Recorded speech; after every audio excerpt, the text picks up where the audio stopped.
আজকে আমি তালের বিভিন্ন রকম রেসিপি দেখাবো। ভিডিওটা সম্পূর্ণ দেখার জন্য আপনাদের কাছে অনুরোধ রইল। আমাদের গাছটা আপনারা দেখতেই পাচ্ছেন, তাল গাছটা। এই তাল গাছ থেকে আজকে দুটো তাল পড়েছে। দেখতে পাচ্ছেন তাল দুটো কি সুন্দর, তালগুলো কালারও খুব সুন্দর। আমি প্রথমে তালগুলো আঁশ ছাড়িয়ে নিয়েছি।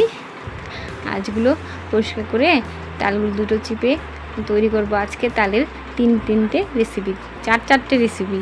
তালের বড়া, তালের পাটিসাপটা, তালের ক্ষীর, তালের মালপোয়া আপনাদেরকে দেখাবো। তালের আঁশগুলো ছাড়িয়ে নিচ্ছি আস্তে আস্তে। দেখতে পাচ্ছেন তালের অসংখ্য চুল থাকুক, তবু তাল খেতে খুব ভালো লাগে। এই তাল দিয়ে যেরকম পিঠাই তৈরি হোক না কেন, খেতে খুব ভালো লাগে। এই বর্ষাকালে প্রথম ফার্স্ট সিজনে তাল, আজকেই প্রথম গাছের থেকে তাল পড়েছে।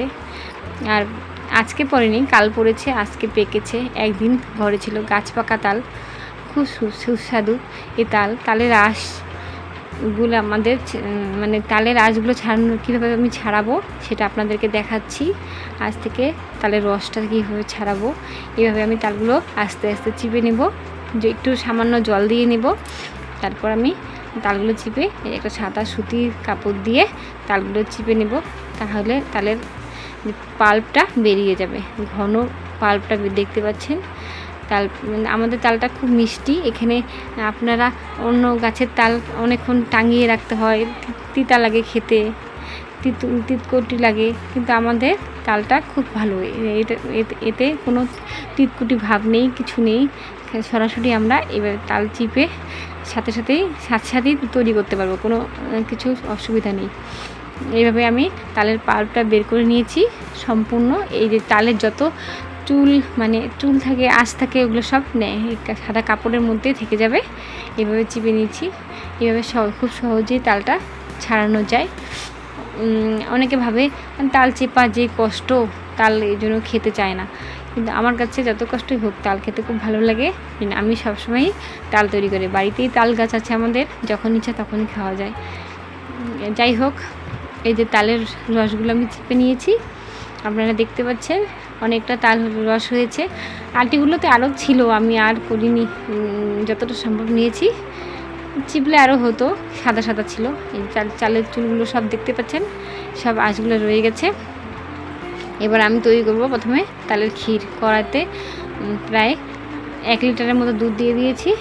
তারপর তাল দিয়েছি হাফেরও অর্ধেক, আরও কম, অল্প যতটুকু দুধ দিয়েছি তার থেকে কম তাল দিয়েছি, তাহলে তালের ক্ষীরটা খেতে খুব ভালো লাগবে। এইভাবে তালের কয়েকটা তেজপাতা দিয়ে দিয়েছি। এইভাবে তালটাকে অনবরত নাড়তে থাকবো, যাতে তালের ক্ষীরটা খুব ভালো হয়। এইভাবে যত নাড়াচাড়া করা যাবে তত সুন্দর হবে তালের ক্ষীরটা, আর নিচে দানা দানা হবে। প্রায় 30 মিনিটের মতো জাল দিয়ে নিয়েছি।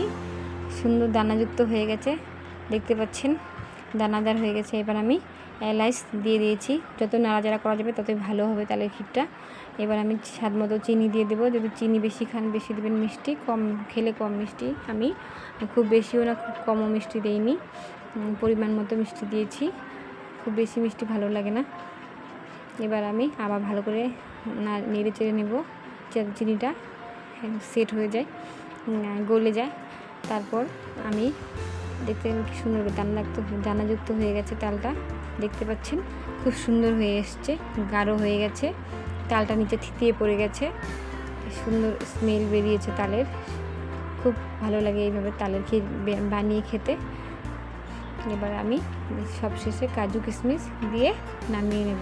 কাজু কিশমিশটা দিয়ে সাথে নামাবেন না, একটু পরে নামাবেন। তালের ক্ষীরটা আমার হয়ে গেছে, এবার আমি নামিয়ে নেব, চুলা থেকে নামিয়ে নেব। এবার আমি প্রায় 1 প্যাকেট সুজি নিয়ে নিয়েছি। সুজিগুলো এবার আমি হালকা জল দিয়ে ভিজিয়ে রেখেছি। এদিকে আমি পাটিসাপটার জন্য ক্ষীরটা রেডি করব। অল্প একটু তালের ক্ষীর নিয়ে নিয়েছি, তার মধ্যে কাজু বাদাম পেস্ট করে দিয়েছি, কয়েকটা কাজু বাদাম পেস্ট। আপনারা এখানে নারকেল ইউজ করলে নারকেল ইউজ করতে পারেন। আমি আমাদের নারকেলটা খুব বেশি চলে না বাড়িতে, তাই আমি নারকেল দিইনি। এখানে নারকেল দিলেও খুব ভালো লাগবে তাল পাটিসাপটাটা খেতে। আমি অনেকগুলো কাজু বাদাম পেস্ট করে দিয়েছি।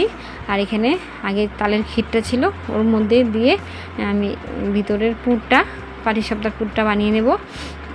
হালকা আলতোভাবে নেড়ে চেড়ে নিয়েছি। এখানে আপনারা একটু হালকা চাইলে ময়দা দিতে পারেন, আমি ময়দা ইউজ করিনি, দুধ দিয়েই করেছি, শুধু দুধ দিয়ে দিয়েছি, একটু গুঁড়ো দুধ এর সাথে। এবার আমি মালপোয়া পাটিসাপটা তালের বড়ার জন্য একেবারে তাল নিয়ে নিয়েছি, গামলিতে তাল নিয়েছি। এবার আমি চিনি দিয়ে এ বাটির মাপ করে 2 বাটি চিনি দিয়েছি। সুজিটা যে ভিজিয়ে রেখেছেন দেখতে পাচ্ছেন কি সুন্দর হয়ে গেছে, নরম সুজিটা ভালো করে মিশিয়ে নেব হাত দিয়ে। এর সাথে দিয়ে দেব একটু লবণ, খাওয়ার সোডা আর ময়দা আস্তে আস্তে অল্প অল্প করে দিয়ে ভালো করে মেখে নেব। অল্প অল্প করে দেব যাতে কোনো দলা না পাকিয়ে যায়। আস্তে আস্তে আলতোভাবে মাখতে হবে এবং অনেকক্ষণ ধরে ভালো করে মাখতে হবে, তাহলে মালপোয়াটা খুব ভালো হবে, মসৃণ হবে উপরটা। আমি এভাবে আস্তে আস্তে মেখে নেব যাতে কোনো গুটি বা দানা না থাকে ভিতরে, ভালোভাবে সেট হয় ময়দাটা আর সুজিটা। এবারে আস্তে আস্তে এভাবে মাখতে থাকবো আর অল্প অল্প করে ময়দা দিতে থাকবো। দেখতে পাচ্ছেন অনেকটা তালের কাত নিয়েছি। এবার 3 রকমের পিঠা তৈরি করব। এবার আমি 5 মিনিটের জন্য রেস্টে রেখে দেবো। 5 মিনিট পর একটু ফিরে এসেছি। এবার আমি কড়াইতে তেল দিয়ে দেব, মালপোয়াগুলো ভেজে নেব।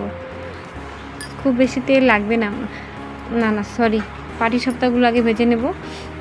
অল্প অল্প করে তেল দিয়ে আগে পাটিসাপটাগুলো ভেজে নেব, তারপর মালপোয়াগুলো ভেজে নেব।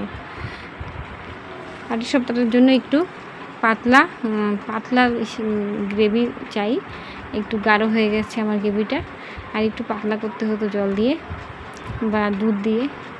আমি এখানে অল্প দুধ পাউডার মিশিয়েছি, গুঁড়ো দুধ অল্প। এইভাবে এক এক করে আমি সবগুলো পাটিসাপটা ভেজে নেব। আমি যেহেতু 3 রকমের পিঠা তৈরি করব, তার জন্য আমার পাটিসাপটার গ্রেভিটা একটু গাঢ় হয়ে গেছে।